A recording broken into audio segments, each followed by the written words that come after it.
हे what's up guys, welcome back once again. आज की कहानी की शुरुआत होती है निकोलस नाम के लड़के से, जिसने अभी अभी अपनी डॉक्टर की पढ़ाई खत्म की है और अब वो किसी नौकरी की तलाश में है। लेकिन उससे पहले उसने आज अपने दोस्तों के साथ खूब मस्ती की है। खैर, अब जब वो घर आया तो उसके पिता उसे कहते हैं क्यों ना तुम मेरे साथ ही काम करो। हर लड़के की तरह उसे अपने पिता से डर लगता है। उसे ये अच्छे से पता है कि अगर वो उनके साथ काम करेगा तो हमेशा खुद में ही फंसा रह जाएगा, और इसीलिए उसने रात में ही फैसला कर लिया जहां उसकी उंगली रुकेगी उसी देश में जाकर वो काम करेगा। इसीलिए उसने दुनिया के ग्लोब को घुमाया, बिना देखे उंगली को रोक दिया। जब आंखें वो युगांडा पर ठहरी थी, फिर क्या था। अगले दिन वो निकल पड़ता है अपने सपनों को पूरा करने के लिए। हालांकि ये देश उसके देश के सामने कुछ भी नहीं था, लेकिन उसे डॉक्टर की अहमियत पता है। वो अपनी इस कीमती पढ़ाई को ऐसे अमीरों के बीच गंवाना नहीं चाहता, बल्कि उनकी मदद करना चाहता है जिन्हें सही से इलाज नहीं मिल पाता। और इसमें उसकी मदद करेंगे डॉक्टर डेविड, जो कि यहाँ पर एक हॉस्पिटल चलाते हैं। बीच रास्ते में उसे कुछ हथियारों से लैस सोल्जर भी दिखाई देते हैं। पूछने पर पता चला कि ये जनरल के सिपाही हैं और ऐसे आना जाना इनका काम है। तुम्हें घबराने की कोई जरूरत नहीं है। शहर की अनजान गलियां निकोलस को काफी भा रही हैं। उन्हीं को निहारते हुए वो पहुंच गया अपनी मंजिल पर, जहां उसकी मुलाकात सारा से होती है, जो कि डॉक्टर डेविड की पत्नी है। जब निकोलस वहां के लोगों की गरीबी को देखता है तो उसका दिल मानो छन्नी हो जाता है। यहाँ पर लोगों के पास खाने के लिए एक वक्त का भी खाना नहीं है, और वैसे इनके देश में सब कुछ है जिससे कि ये अच्छी जिंदगी जी सकते हैं। लेकिन बाहर के लोग इनका सब कुछ छीन लेते हैं। पर धीरे धीरे अब निकोलस भी वहां के लोगों के साथ घुलने मिलने लगे। उसे अब ये लोग पसंद आने लगे। और ऐसे ही एक दिन एक शख्स उसे बताता है कि आज प्रेसिडेंट आने वाले हैं, हम सभी उन्हें देखने के लिए जा रहे हैं, तुम भी आना। निकोलस हाँ में जवाब देता है। फिर अगले दिन सारा को लेकर वहां पहुंचता है, जहां प्रेसिडेंट यामिनी अपनी स्पीच दे रहा था, जिसमें वो युगांडा को आने वाले सालों में सबसे अमीर देश बनने की बात करता है। लेकिन उसके लिए वो उनसे सिर्फ एक वोट मांगने की गुजारिश करता है, जैसे ही हर नेता करता है। हालांकि इस देश में वोटिंग के नाम पर सिर्फ मजाक होता है, क्योंकि प्रेसिडेंट हर उस कैंडिडेट को मरवा देता है जो उसके सामने खड़ा होता है, या फिर उस पर झूठा आरोप लगाकर जेल में बंद करवा देता है। सालों से यही चलता हुआ आ रहा है, जिस चीज को सारा भी अच्छे से जानती है, क्योंकि यही वो काफी वक्त गुजार चुकी है। दोनों स्पीच को बीच में ही छोड़कर चले जाते हैं, लेकिन आधे रास्ते जाने पर इनकी कार को रोक दिया जाता है। प्रेसिडेंट के सोल्जर जो कहते हैं कि उन्हें उनकी जरूरत है, क्योंकि प्रेसिडेंट को चोट लग गई है।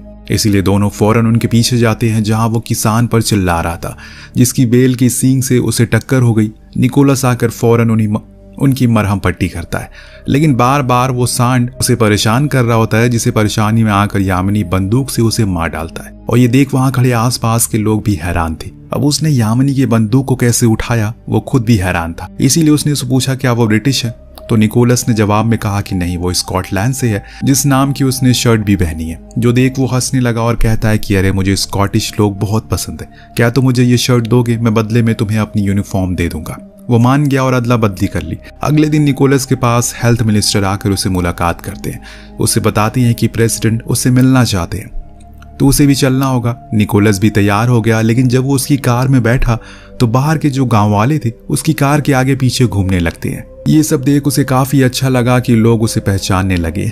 अब खैर, शहर जाकर वो प्रेसिडेंट के मेंशन, जहां यामिनी ने उसको शुक्रिया कहा कल के लिए जो उसने उसका इलाज किया, उसने उसके लिए ऑफर भी दिया खुद का पर्सनल डॉक्टर बनने का। लेकिन निकोलस को ये काम कुछ खास जमा नहीं, क्योंकि उसे गांव वाले उन गरीबों की मदद करनी थी जो कि हर रोज खुद की जिंदगी से लड़ रहे। लेकिन यामिनी की एक जिद थी, आज की रात वो उसे एक पार्टी में शामिल हो जाए, फिर अगले दिन वो उसे खुद छोड़ देगा। अब इसके लिए वो मान जाता है। फिर रात होने पर वो उस पार्टी में गया, जहां शहर के काफी बड़े बड़े लोग आए थे, जिनसे यामिनी खुद निकोलस से मिलवाता है, जिसमें उसकी तीनों पत्नियां भी थी, साथ में ब्रिटिश हाई कमांड के ऑफिसर भी, जिनसे निकोलस काफी देर तक बातचीत करता है। वही यामिनी अपनी स्पीच देता है। पार्टी खत्म होने के बाद सब अपने अपने घर को लौट जाते हैं, लेकिन निकोलस वहीं था कि तभी उसके पास एक आदमी आया, जिसने कहा कि प्रेसिडेंट की तबीयत सही नहीं है, उन्हें आपकी जरूरत है। वो भागते हुए उनके पास गया तो देखा कि प्रेसिडेंट के पेट में बहुत दर्द हो रहा है, और पास में रखी गैस की गोलियों से वो समझ गया कि उसे एसिडिटी है। हालांकि यामिनी को लगता उसे किसी ने जहर दे दिया है, पर ऐसा कुछ नहीं था। कुछ चंद देर की मुशक्कत के बाद उसकी तबीयत ठीक हो जाती है। इस दौरान प्रेसिडेंट उसे अपने बारे में काफी कुछ बताता है,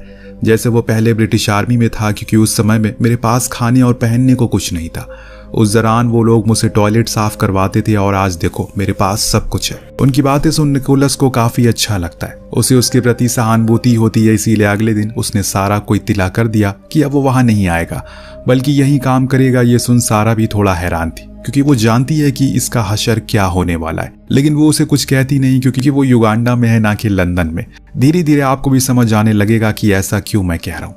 अब जब यामिनी को पता चला कि वो यहीं रहेगा तो वो बहुत खुश होता है और अपने हेल्थ मिनिस्टर जोहाना से कहा कि वो निकोलस को उसकी काम करने की जगह बता दे। इसके बाद से ही उसका काम शुरू हो गया। अब धीरे धीरे समय के साथ वहाँ के सभी काम के तरीकों को समझ जाता है। लेकिन एक दिन उसकी उसी हॉस्पिटल में ब्रिटिश हाई कमांड के ऑफिसर स्टोन से मुलाकात होती है, जो बस इतना कहता है कि अगर उसे किसी भी चीज की जरूरत पड़े तो उसे मांग ले, क्योंकि वो उसके टच में हमेशा रहेगा।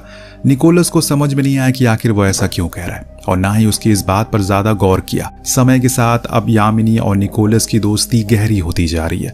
दोनों जहां जाते हैं साथ में जाते हैं, यहाँ तक कि कुछ फैसलों में भी यामिनी निकोलस की राय लेता है।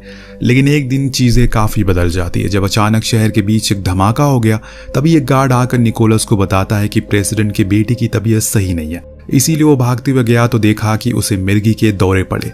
वो फौरन हॉस्पिटल चलने की बात करता है, लेकिन अभी बाहर जाना सही नहीं है। उसने उसे एक स्लीपिंग इंजेक्शन देकर सुला दिया। के जो कि यामिनी की तीसरी पत्नी थी, उसे पूछा कि प्रेसिडेंट कब आएंगे। उसने बड़ी ही अजीब तरीके से कहा कि वो नहीं आएंगे और आएंगे भी तो सिर्फ अपनी बेटी के लिए, मेरे लिए नहीं। लेकिन मैं उन्हें बता दूं कि तुम्हें उनकी बेटी की जान बचाई है। अब जब ये बात प्रेसिडेंट तक पहुंची तो वो बहुत ज्यादा खुश हुए। उसे एक मर्सिडीज कार गिफ्ट की, जो देख निकोलस भी खुश होता है। इस दौरान यामिनी ने उसे कहा कि ठीक है, फिर पहली राइड तुम मुझे दो। दरअसल आज यामिनी को एयरपोर्ट जाना था, इसके बजाय अपनी कार में बैठने के वो इस कार में बैठकर जाता है और पीछे सारी उसकी आर्मी की कार थी। लेकिन तभी अचानक से बीच रास्ते में कुछ लोग इन पर हमला करते हैं। उन्हें लगता है कि प्रेसिडेंट अपनी कार में होगा, इसीलिए वो उसी कार पर हमला करते हैं। लेकिन आज यामिनी की किस्मत अच्छी थी, वो इस कार में था और बच जाता है। लेकिन जब वो एयरपोर्ट पहुंचा तो अपने ऑफिसर पर खूब चिल्लाए, क्योंकि उसे शक था कि उसके अंदर का ही कोई आदमी है जिसने उसके रूट दुश्मनों को शेयर कर दिया। लेकिन आखिर ये कौन हो सकता है? उसने निकोलस को आगे बुलाया और उसे नई जिम्मेदारी सौंप दी, जो थी उसकी पर्सनल एडवाइजर बनने की। और वहां पर एक सिपाही आकर बताता है, हमने उन्हें पकड़ लिया है जो हमला करने आए थे। तो यामिनी उनके पास पहुंचा और गुस्से में कहने लगा कि तुम लोग नहीं चाहते क्या हमारा देश आगे बढ़े? आखिर बताओ मुझे, इतना क्यों जलते हो मुझसे? अगर मुझे हराना ही है तो इलेक्शन में हराओ। दरअसल दोस्तों, अबोटो अपोजिशन का लीडर है, जिसे यामिनी ने एक झूठे केस में अंदर डलवा दिया और इसकी वजह से वो अभी तक इलेक्शन नहीं लड़ पा रहा है। लेकिन अभी भी यामिनी को यकीन नहीं हो रहा है कि आखिर उन्हें कैसे पता चला कि वो कहां से जाएगा। इस बीच वो गौर करता है कि जोहाना कहीं नजर नहीं आ रहा है, तो सारा शक उसी पर चला जाता है। खैर, वो वापस आकर एक फंक्शन रखता है जिसमें वो लोग ट्रेडिशनल डांस करते हैं। उस दौरान निकोलस के की ओर देख रहा था, जिसको यामिनी नोटिस करता है, पर उस समय कुछ कहता नहीं है। अब एक रात जब वो बार में होता है तब उसे जोहाना एक गोरे आदमी के साथ बातें करते हुए दिखाई देता है। इस चीज की जानकारी वो आकर यामिनी को भी देता है, जो सुनकर वो खुद हैरान था कि ऐसा कैसे हो सकता है। वो तो मेरा बहुत ही खास था। ऐसे ही कई दिन बीत जाते हैं लेकिन उसका कोई अता पता नहीं चलता। इधर के और निकोलस काफी बातचीत होती रहती है। इस दौरान वहां पर स्टोन आकर उसे एक हेडलाइन दिखाता है, जो एक जज के बारे में थी जिसने यामिनी के बारे में कोई बिल पास कर दिया है। अब वो 3 दिन से कहीं नजर नहीं आ रहा। ये सुनने पर निकोलस भड़क जाता है। उससे कहता है कि तुम लोग प्रेसिडेंट से जलते हो, कि तुम लोग को हमेशा से जलन है। युगांडा कैसे तरक्की कर रहा है? और ये सुनने पर स्टोन ने कहा कि इसीलिए तुम लोगों को अंधा कहा जाता, क्योंकि जो अनभक्त होते हैं उन्हें नजर नहीं आता कि देश में क्या हो रहा है। अगर सच जानना है तो जाकर अपने हेल्थ मिनिस्टर को ढूंढो। इतना कहकर वो चला जाता है, लेकिन उसकी कही बात निकोलस के दिमाग में बैठ गई। वो सीधा जाकर यामिनी से कहता है कि अब उसे स्कॉटलैंड जाना है कुछ दिनों के लिए। लेकिन यामिनी उसे साफ इनकार कर दिया, क्योंकि अब उसका काम खत्म नहीं हुआ है, बल्कि उसे तो अभी युगांडा को विकसित बनाना है, जो उसने वादा जो किया है। मैंने तुम्हें अपनी बेटी की तरह माना है और अब तुम मुझे छोड़कर जा रहे हो। इतना कहकर वो उसे गली से लगा लेता है। ये चीज निकोलस को ठीक लगती है, इसीलिए वो भी रुक जाता है। पर एक दिन जब एक पार्टी के दौरान वो और के दोनों मिले तो उसने उसे बस एक ही बात कही, यहाँ से चले जाओ जितनी जल्दी हो सके। ये सुनने पर वो सीधा अपने घर जाता है। देखा कि टेबल पर युगांडा का पासपोर्ट रखा है, जिसके अंदर उसकी फोटो है। ये देखकर तो उसके होश उड़ गए, क्योंकि उन्होंने उसके स्कॉटिश पासपोर्ट को बदलकर युगांडा के पासपोर्ट को बना दिया है। यानी कि अब वो क्लेम ही नहीं कर सकता कि वो स्कॉटिश सिटीजन है। और ये चीज अब उसे और परेशान करने लगती है। ऊपर से उन्होंने उसके और भी कई सारे दस्तावेजों को चुरा लिया था, जिससे कि अब वो सीधा स्टोन के पास गया और कहा कि उसने कहा है कि अगर उसे कभी जरूरत पड़े तो उसे याद करना। अब उसे उसकी जरूरत पड़ गई है। उन लोगों ने उसके पासपोर्ट को बदल दिया है, प्लीज मुझे यहाँ से निकालो। लेकिन स्टोन कहता है कि ये काम इतना आसान नहीं है, क्योंकि यामिनी के लोग अब कब्र खोदने की भी मेहनत नहीं कर रहे हैं, बल्कि वो लाशों को गीदड़ों और मगरमच्छों को खिला रहे हैं। उसने अपने पूरे अपोजिशन को ही खत्म कर दिया है और उन लोगों को चुन चुन कर मार रहे हैं जो उसके खिलाफ बोलते हैं। पूरा का पूरा गांव साफ हो गया है। तुम्हारी तरह इस देश का हेल्थ मिनिस्टर भी मेरे पास आया था मदद मांगने के लिए, पर उसे भी उन्होंने मार दिया और चील को खिला दिया। इतना सब जानने के बाद निकोलस के जुबान से बस यही निकलता है, मुझे यहाँ से बाहर निकालो। तो स्टोन कहता है कि सिर्फ तुम ही हो जो यामिनी को बिना किसी रोक टोक के मिल सकते हो। इन शब्दों का क्या मतलब है निकोलस भी समझ चुका था। उसे यामिनी को मारना है, परंतु वो ऐसा नहीं करेगा। इधर दिन ब दिन युगांडा की हालत बिगड़ती जा रही है। लोग अब बीमार पड़ने लगे हैं, ऊपर से यामिनी के बारे में भी लोगों के बीच अफवाहें फैलना शुरू हो गई है। इसीलिए एक दिन वो एक गेम खेलता है और अनाउंसमेंट करता है कि ब्रिटिश सरकार ने उनके साथ खेल खेला है, उन्होंने उसे धोखा दिया है। इसीलिए वो ऐलान करता है जितने भी यहाँ पर एशिया के लोग हैं वो सभी 90 दिन के अंदर निकल जाए, वरना वो उन्हें मरवा देगा।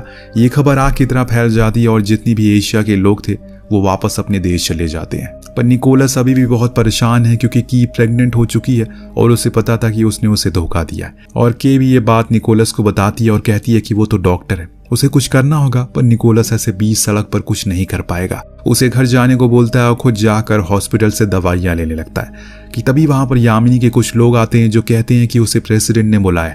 इतना इसलिए वो बैग लेकर उसके पास गया, जहां पर वो बहुत ही ज्यादा परेशान था, क्योंकि उसके बारे में मीडिया उल्टी सीधी बातें कर रहा है। लोग हर तरफ उसकी बुराई कर रहे हैं, जो कि वो नहीं चाहता।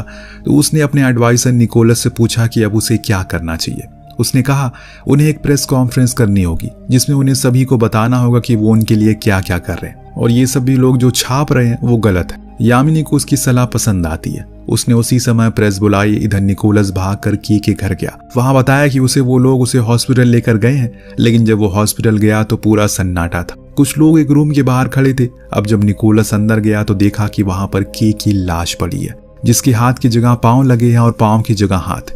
ये देखकर वो बहुत रोया और सीधा आ गया यामिनी के पास। उसे एक अनजान टैबलेट देकर कहा कि यह अपने सर दर्द के लिए मंगवाई थी। इतना कहकर वो चला गया। लेकिन वहां उनके पास बैठा यामिनी का एक साथी मोसा को उस पर शक हुआ। उसने फौरन बाहर वाले की सिक्योरिटी से कहकर निकोलस को रुकवा दिया और वापस अंदर आने को कहा। यामिनी ने उसे पूछा। अब निकोलस के पास कोई जवाब नहीं, इसीलिए उसने कुछ कहा कि इन्हें खबर मिलती है कि कुछ आतंकवादियों ने इजराइल प्लेन को हाईजैक कर लिया है, जो कि अब युगांडा पहुंचने वाला है। इसीलिए यामिनी एयरपोर्ट के लिए फौरन निकला, पर वो टैबलेट वो अपनी कार में ही छोड़ देता है, जिसे लेने के लिए जैसे निकोलस आगे बढ़ा, मोसा ने उसे उठा लिया और अपने साथ ले गया। अब एयरपोर्ट के अंदर आने पर उसने सारे पैसेंजर को देखा जिन्हें बंदी बनाया गया है। इस बीच मोसा उस टैबलेट को ले जाकर बाहर एक सिपाही को खिलाने लगा, ये देखने के लिए कि उसमें जहर है या फिर नहीं। तभी वहां पर निकोलस आ गया, जिसने उस सिपाही को वो गोली खाने से रोक लिया। लेकिन अब जोना को यकीन हो चुका है कि इसमें कुछ मिलाया गया है, इसीलिए उसके लोग उसे बहुत मारते हैं। तब तक वहां यामिनी भी पहुंच जाता है, जो उससे कहता है कि मुझे पता था तुम्हारे और के बारे में। तुम्हें पता है मेरे गांव में इसकी सजा क्या दी जाती है? चलो अभी बता देता हूँ। उसके लोगों ने उसकी स्किन में छेद करके वहीं टांग दिया, एक हुक के सहारे। ये सब दूर खड़ा उसके दोस्त देख रहे थे, पर बेचारे कुछ कर नहीं पाते। लेकिन जब यामिनी उसे उसी हालत में छोड़कर चला गया तो वो फौरन आकर उसकी मरहम पट्टी करते हैं और बताते हैं कि अभी कुछ देर में एक प्लेन वापस इजराइल जा रहा है। तुम उसमें जाकर बैठ जाओ और जाकर दुनिया को बताओ कि युगांडा में किस कदर कत्लेआम हो रहा है, कैसे यहाँ के लोगों पर जानवरों की तरह मारा जा रहा है। तुम वाइट हो, इसलिए तुम्हारी बातों पर लोग यकीन करेंगे। वो उन्हीं लोगों में छुपकर प्लेन में जाकर बैठ जाता है। लेकिन यामिनी के लोग वापस आते हैं और उन्हें निकोलस नहीं मिलता, तो वो फौरन इधर उधर छानबीन जारी करते हैं और उन्होंने उस डॉक्टर से भी पूछा जिसने उसकी मदद की थी, लेकिन उसने उन्हें कुछ नहीं बताया, जिसकी सजा उसे मौत मिलती है। अब जब तक यामिनी को पता चला उसे भागने का, तब तक प्लेन उड़ चुका था। वो कुछ नहीं कर पाता। कुछ इस तरह से निकोलस इस नरक से बाहर निकल पाया, जिसे पहले तो स्वर्ग माना जाता था। ये पूरी कहानी एक सच्ची घटना पर आधारित है। यामिनी को इस दुनिया का सबसे क्रूर शासक कहा जाता है, जिसके सर पर तख्त का जुनून सवार हो गया। इसी चक्कर में उसने खुद के देश के 3 लाख लोगों को मरवा दिया और 6 लाख एशिया के लोगों को भी भागने पर मजबूर कर दिया, जिसमें से 2 लाख इंडियन थे जो 70% टैक्स देते थे।